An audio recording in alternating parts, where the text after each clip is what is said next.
चला याच विषयाला घेऊन आज न्यूज 18 मराठी विशेषमध्ये आपण चर्चा करणार आहोत. प्रत्येक दिवस वेगवेगळ्या घडामोडींचा आणि नवी दिल्लीतल्या घडामोडी वेगाने घडतात. त्यामुळे आज माझ्या चर्चेतला प्रमुख प्रश्न असा आहे की नीट आंदोलन प्रकरणी विरोधकांच्या अटी अवास्तव आहेत का, आणि याच विषयाला घेऊन आणि शिवाय आपण जर पाहिलं तर नवी दिल्लीत जे घडते त्या विषयाला घेऊन देखील त्या सगळ्या घडामोडींवरती चर्चा करण्यासाठी मान्यवर पाहुणे या क्षणाला माझ्याबरोबर आहेत. राजकीय विश्लेषक रविकिरण देशमुख, आपलं खूप खूप स्वागत. माझ्याबरोबर भाजपचे प्रवक्ते किशोर जोशी, माझ्यासोबत आहेत काँग्रेसचे माजी मंत्री, काँग्रेसचे नेते सुनील देशमुख, ते देखील थोड्याच वेळात आपल्या चर्चेमध्ये आपल्यासोबत सहभागी होतील. शिवाय माझ्यासोबत आहेत पुरोगामी विद्यार्थी संघटनेच्या प्रदेश अध्यक्ष ॲडव्होकेट साम्या कोरडे.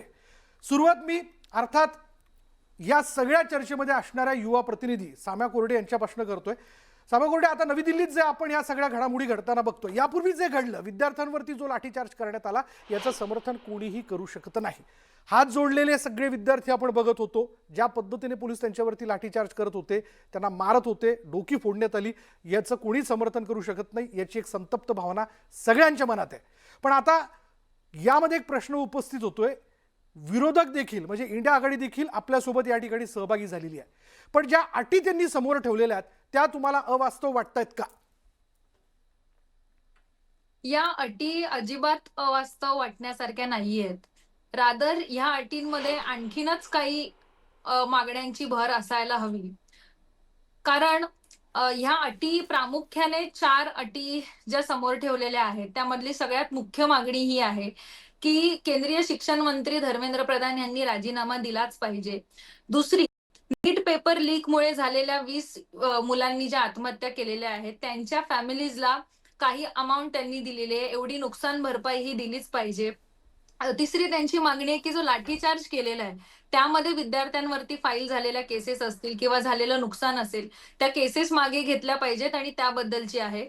आणि चौथी मागणी, नीट परीक्षेमध्ये काही रिफॉर्म झाल्या पाहिजेत त्याबद्दलची आहे. ह्यामधली कोणती मागणी रास्त नाही असं आपण म्हणू शकतो का? तर नाहीच म्हणू शकत. कारण हा देश तो देश आहे ज्या देशामध्ये रेल्वे मंत्र्यांनी रेल्वेचे अपघात झाले म्हणून स्वतः दोषी ठरलेले नसतील तरी पण राजीनामा दिलेल्या मंत्र्यांचा हा देश आहे. कारण हा प्रश्न नैतिकतेचा आहे आणि मोरॅलिटीचा आहे. आणि ज्यावेळेस तसं असतं त्यावेळेस लोकशाहीमध्ये जनतेला पण अकाउंटेबिलिटी कुठे आहे हे विचारण्याचा पूर्णपणे हक्क अवास्तव नाही. आपण या लोकशाही देशामध्ये राहतो असं जर आपण म्हणत, ज्या वेळेस सिस्टमॅटिक फेलियर आपल्याला वारंवार दिसून येतं की 2024 मध्ये पण नीट पेपर फुटीच्या घटना घडल्या होत्या, 2026 मध्ये 1 वर्षाच्या गॅप पुन्हा एकदा त्या घटना घडतात आणि त्याचे गुन्हेगार 1 वर्षाबद्दल काही करू शकत नाही. म्हणजे देशामधला जो युवक आहे त्याला तो इतक्या आयसोलेशन पर्यंत जातोय की त्याला आत्महत्या करावी लागते. ह्यापेक्षा सिरियस काय असू शकतं एखाद्या मंत्र्याला राजीनामा देण्याचं? आणि दुसरं, जे 20 तारखेला घडलं जंतर मंतरमध्ये, त्याबद्दल असे प्रश्न निर्माण होतात की एकतर शिक्षण व्यवस्थेमध्ये इतके फ्लॉज आहेत, प्रायव्हेटायझेशन इतकं झालेलं आहे, शिक्षणाचं खासगीकरण झालेलं आहे, एनईपी सारखे धोके पुढे आपल्याला संभवणार आहेत. असं असताना गरीब मध्यमवर्गीयच्या मुलांनी शिकायचं कुठे आणि शाळा यांच्याकडे आशा लावून आपण बसलेलो असतो, त्या बंद पडत असताना आम्ही काय करायचं असं आहे. आणि विद्यार्थ्यांना एका दुविधेमध्ये टाकायचं. आणि ज्या वेळेस आम्ही ह्याबद्दल प्रश्न विचारतो त्यावेळेस दिल्ली असेल किंवा मग महाराष्ट्रामधलं मुंबई असेल, तुम्ही आमच्यावरती केसेस फाईल करायच्या. मुंबईमध्ये तर 900 पेक्षा जास्त, 1000 पर्यंत आता आकडा गेलेला आहे की तुम्ही आमच्यावरती FIR दाखल केलेली, तुम्ही आम्हाला आरोपी म्हणताय, आम्ही तुमच्या विरुद्ध आवाज उठवतोय. तर मग ह्या मागण्यांना अवास्तव कसं म्हणता येईल? या मागण्या पूर्णपणे रास्त आहेत आणि लोकशाहीमध्ये अकाउंटेबिलिटी ही सरकारने दिलीच पाहिजे आणि त्यासाठी असलेल्या या मागण्या आहेत. आणि त्यामुळे धर्मेंद्र प्रधान यांनी राजीनामा दिला पाहिजे. यासोबतच संपूर्ण शिक्षण व्यवस्थेमध्ये असलेलं जे प्रायव्हेटायझेशन, खासगीकरण, याला जोडूनच्या ह्या मागण्या आहेत. आणि नीटची जी परीक्षा आहे ती आधी वेगवेगळ्या राज्यांमध्ये वेगवेगळी होत होती, त्यामध्ये काही फ्लॉज होते म्हणून ती सेंट्रलाइज्ड करण्यात आली.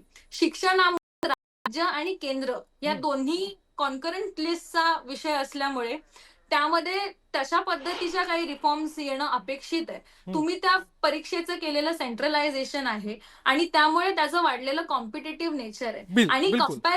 कंपॅरेटिव्हली देशामध्ये हम्म. प्रायव्हेट कॉलेजेसची भरमसाठ फी आहे आणि सरकारी कॉलेजेसमध्ये जागा किती आहेत हा प्रश्न आहे. जी, एम्स आपला सारख्या आपला मुद्दा इन्स्टिट्यूटमध्ये लक्षात आला जागा सामनेजी, किती आहेत अगदी हा बरोबर. पण आता नवी दिल्लीमध्ये राहुल गांधी स्मृतीस्थळावरती पोहोचल्याचं आपण बघतोय. मला किशोर जोशींना विचारायचं आहे, किशोर जोशीजी, पहिले तर आपण जर वेळीच या आंदोलनाच्या संदर्भात संवाद साधला असता तर हे आंदोलन तुमच्या हाताबाहेर गेलं नसतं, याची जाणीव सरकारला होते का? कारण आता आपण बघतोय इंडिया आघाडीचे सगळे नेते एकवटलेत. हा, उशिरा का होईना ते आलेत, पण आता हे आंदोलन अधिक वाढताना दिसतंय. असं आहे विशालजी, हे जे आंदोलन विरोधक जे करतायत ना, ते काय ते नीट पेपर आणि ह्याला घेऊन नाही, त्यांना ते पॉलिटिकल स्कोर पॉइंट करायचे, त्यांना ब्राउनी पॉइंट स्कोर करायचे आहेत. त्यांचं जे आंदोलन आहे ते अजिबात वेगळं आहे. आता मला तुम्ही सांगा, तुम्हाला एज्युकेशन रिफॉर्म्स पाहिजे, मान्य आहे.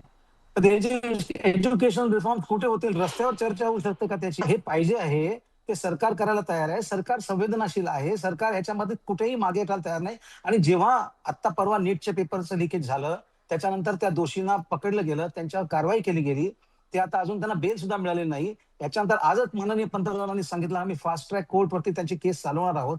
या सगळ्या काही करेक्टिव्ह मेजर्स नाही किशोरजी, आहेत ऐका का? ना, म्हणजे काय सरकार सरकार काहीच करत नाही संवेदनशील असं? एखादं आंदोलन कुठपर्यंत सरकारने लक्षात घ्यावं, त्याच्यामध्ये कुठे जाऊन चर्चा करावी, त्यामध्ये कुठे जाऊन हस्तक्षेप करावा, हे देखील लक्षात घेणं आवश्यक होतं. 10 दिवस झाले, 12 दिवस झाले, तुम्हाला दिसत होतं विद्यार्थी येऊन उपस्थित होत होते.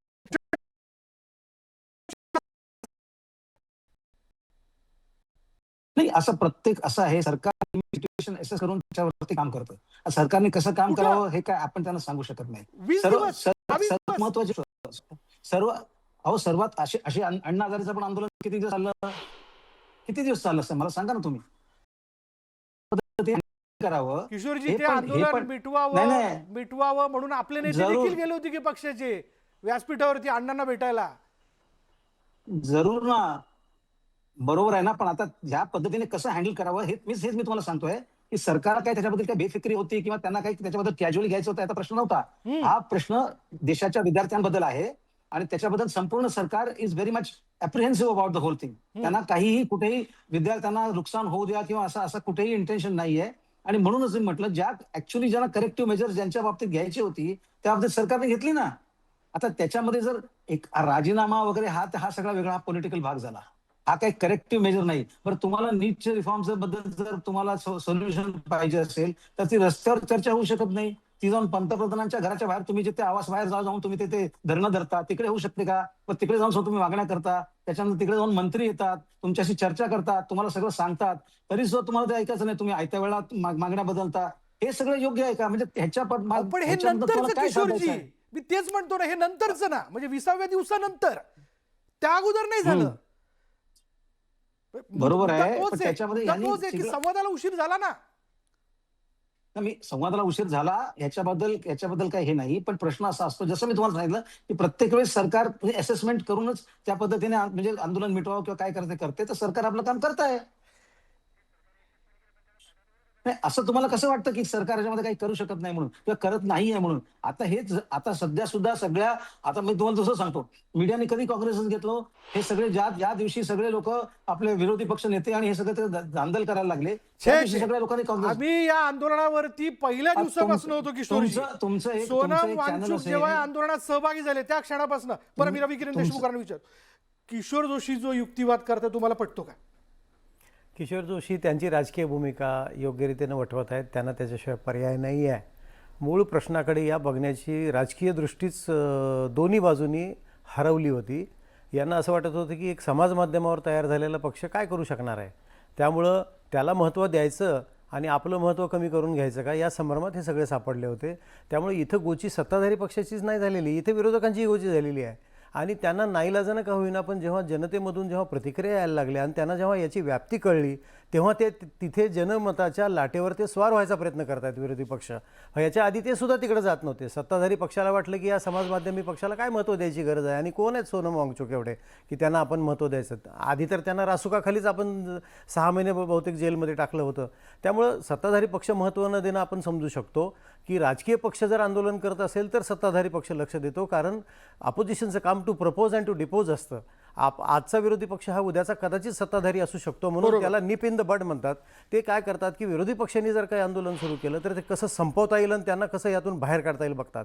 पण इथे पक्षच नव्हता राजकीय, ना सोनम वांगचुक कुठल्या राजकीय पक्षाचे नेते आहेत, ना समाज माध्यमावर कार्यरत असलेल्या कॉक्रोच जनता पार्टीची कुठे नोंदणी झालेली आहे भारतीय लोकप्रतिनिधित्व कायद्याअंतर्गत निवडणूक आयोगाकडे. त्यामुळे याकडे बघण्याचा दृष्टिकोन हा अतिशय मर्यादित होता सुरुवातीला. परंतु जेव्हा विद्यार्थ्यांमध्ये ही लाट पसरत चालली होती ती गेज करण्यामध्ये, ती पाहण्यामध्ये सर्व राजकीय पक्ष फेल गेले सुरुवातीला. त्यांना हे कळलंच नाही की युवा पिढीच्या मनामध्ये आज नेमकं काय सुरू आहे, त्यांच्या मनामध्ये काय द्वंद्व आहे, त्यांच्या काय भावना प्रक्षुब्ध आहेत आणि याशिवाय त्यांच्या पालकांच्या भावना काय आहेत हे जोखण्यामध्ये समस्त राजकीय पक्ष फेल गेले. आणि जेव्हा हा अतिशय व्यापक स्वरूपात हा जेव्हा लोंढा रस्त्यावर आला आणि ती आंदोलन जंतरमंतरवर झालं त्याच्यानंतर प्रत्येकाला सिरियसली हे घ्यावंसं वाटलेलं आहे. ही वस्तुस्थिती आहे, हेच वास्तव आहे विशाल. पण सुनील देशमुखजी, तसं बघायला गेलं तर 20 दिवस झाले जेव्हा लाठीचार्जची घटना घडली त्याच्यानंतर खरं तर म्हणजे तेव्हापर्यंत प्रश्न उपस्थित होत होता की राहुल गांधी नेमके कुठे आहेत, इतर नेते कुठे आहेत. त्यानंतर तुम्ही या सगळ्या आंदोलकांशी जाऊन चर्चा केली, चर्चा करून मग तुम्ही या आंदोलनात सहभागी झालात आणि त्यानंतरच्या घडामोडी आपण बघितल्याच. तुम्हाला देखील उशीर झाला असं म्हणायला नको का? तुम्ही जर या सगळ्या आंदोलनाला गांभीर्याने घेतलं असतं, पहिल्या दिवसापासून तुम्ही सशक्त राहिला असतात तर हे आंदोलन वेळेत आटोक्यात आलं असतं. असं म्हणणं योग्य होणार नाही, कारण की राहुलजी गांधी हे पूर्वीपासून नीटमध्ये जी गडबड झाली त्याबद्दल रस्त्यावर उतरलेले होते. आपल्याला माहिती आहे कोट्याला त्यांनी हजारो विद्यार्थ्यांसमोर, लाखो विद्यार्थ्यांसमोर त्यांनी त्याचं एक्सप्लेनेशन आणि प्रेझेंटेशन दिलं होतं. काँग्रेस पक्ष आपल्या पद्धतीने हा विषय मांडतच होते. राहुलजींनी त्याच्यानंतर पुन्हा एक मोठा विद्यार्थ्यांना संबोधित केलं. म्हणजे काँग्रेस पक्ष आपल्या पद्धतीने हे आंदोलन रेटत असताना यांचं पण आंदोलन सुरू झालं. काँग्रेस पक्ष आपल्या आंदोलनामध्ये बिझी होता. आम्ही पण आंदोलनं केली, त्या बाबतीत जिल्ह्यामध्ये आंदोलनं झाली. त्यामुळे काँग्रेस पक्षाने त्यांना जॉईन व्हावं असं सुरुवातीला कोणाला वाटलं नाही. आम्ही आमच्या पद्धतीने आंदोलन करत होतो, ते त्यांच्या पद्धतीने आंदोलन करत होते. सुनील देशमुख, मी जरा आपल्याला थांबवतोय.